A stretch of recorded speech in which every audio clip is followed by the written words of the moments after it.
High. তো আমরা এতক্ষণ ধরে এডুকেশনের সিরিজটা করছিলাম ডাব্লিউবি সেটের।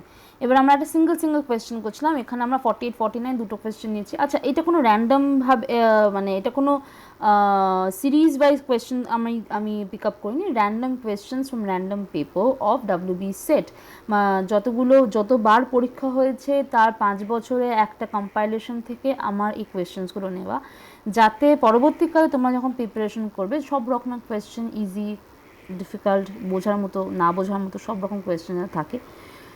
আমি চেষ্টা করি আমার কোয়েশ্চেন্স আনসার সেশনে সব রকম ইনফরমেশন, ভ্যালুয়েবল ডিটেলস যা যা হওয়া সম্ভব সব দেওয়ার চেষ্টা করি, ঠিক আছে? হতেই পারে এরপরেও তোমাদের মনে হতে পারে কোথাও ঘাটতি রয়ে গেছে, কোথাও বুঝতে অসুবিধা হচ্ছে, কোথাও ডাউট রয়েছে।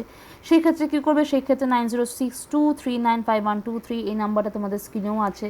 এই নাম্বারটাতে ফোন করবে, বেশি কিছু করতে হবে না, তোমাদের যা যা বক্তব্য এই নাম্বারে ফোনে জানাবে এবং সেখানে যে থাকবে সে তোমাকে ডেফিনেটলি হেল্প করে দেবে। তোমাদের ডাউটস, তোমাদের classes, mock test, study material যা যাবতীয় যা ডাউট আছে, it will be sorted. Okay, now let's focus on the question. Which of the following sampling blends randomization with categorization?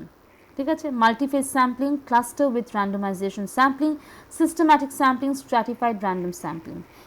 এরকম একটা কোয়েশ্চেন আমি গতকালও করিয়েছিলাম, গতকাল কিংবা তার দুদিন আগে।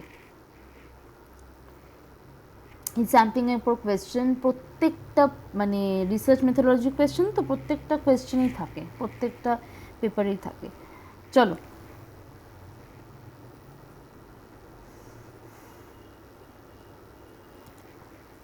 প্রথমে আমরা 48টা সলভ করছি এখন, ঠিক আছে?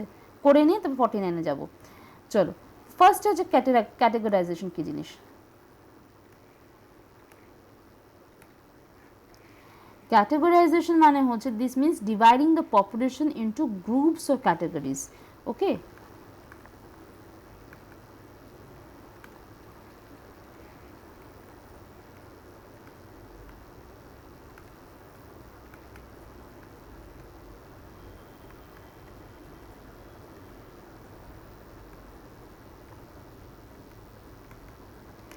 into groups or categories, for example population of student, ঠিক আছে?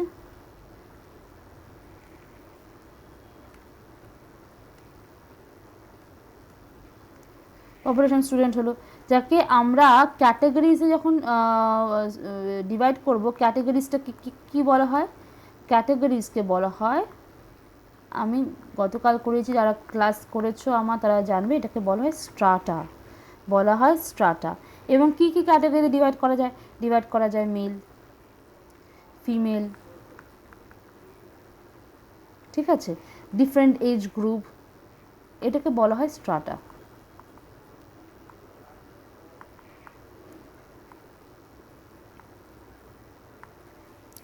ঠিক, এবার আমরা আসবো র্যান্ডমাইজেশনে। একটা তো ক্যাটেগরাইজেশন, এটা হয়ে গেল, এবার র্যান্ডমাইজেশন, ঠিক আছে? র্যান্ডমাইজেশন মানে কি?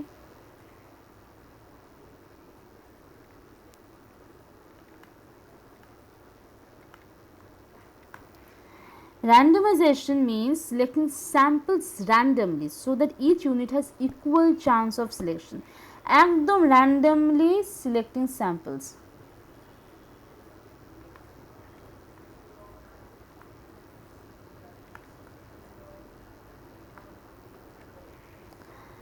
Samples so that each unit has equal chances. Each unit has equal chance.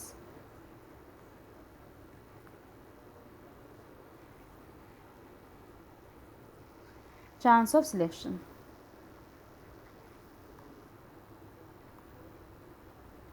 বুঝে গেছে? এবার random number table, lottery method, যেগুলোকে আমরা কি হয় বলি random number table.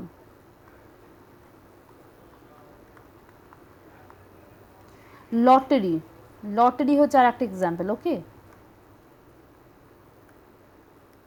Lottery method, computer random selection. হ্যাঁ,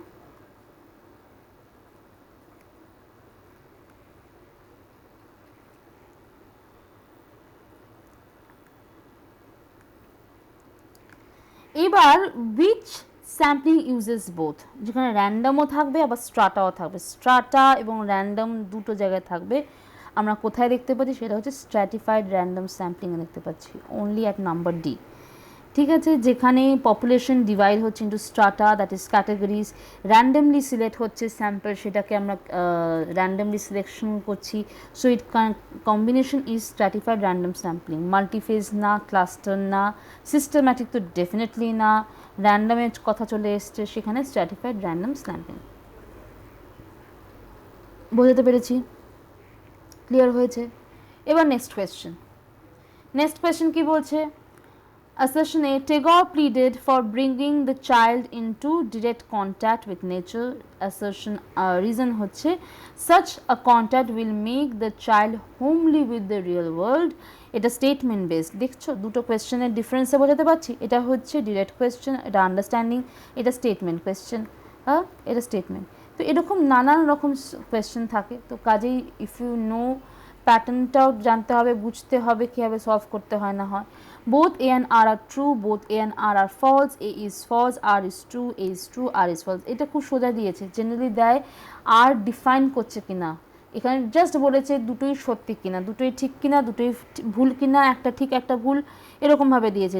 ন্যাচারালি যেটা কোয়েশ্চেন আসে সেটা হচ্ছে both A and R are true and R is the correct explanation of A, বা both A and R are false, true but R is the R is incorrect explanation of A, এরকম থাকে। ঠিক আছে, তো কাজেই Tagore pleaded for bringing the child into direct contact with nature, true, Rabindranath Tagore বলেছিলেন।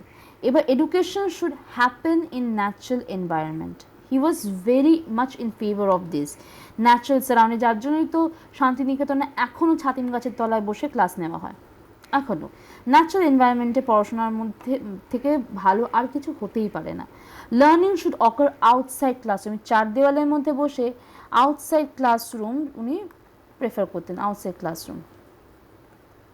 চার দেওয়ালের মধ্যে বসে যেটা শিখবে সেটা পুঁথিগত শেখা হয়, বেসিক মানে আউট অ্যান্ড আউট নলেজটা হয় না। Children should interact with nature and environment, মানে মানসিক বৃদ্ধিটা পেতে গেলে কিন্তু তোমাদের বাইরে মানে আমি বলছি না রাস্তাঘাটে বেরিয়ে পড়াশোনা করো, বাট যে জিনিসটা উনি ইনফ্লুয়েন্স করার চেষ্টা করেছিলেন সেটা একমাত্র আমরা এখনও শান্তিনিকেতনে দেখতে পাই, বাকি সেরকমভাবে কোথাও আর দেখা যায় না।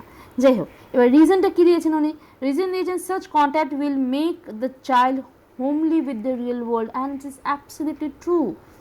He was Tagore believed nature-based learning helps children understand the real world, develop creativity, right?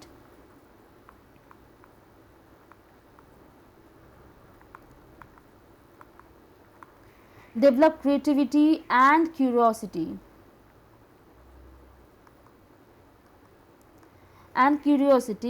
Feel comfortable with the environment. তাহলে দেখা যাচ্ছে যে দুটো বক্তব্যই যেটা আমরা আমাদের সামনে আছে assertion and reason, both are correct. আর এখানে যদি আর একটা অপশন থাকতো যে both A and R are true and R is the correct explanation of A. You have to be homely with the real world. Your world should feel like your own home.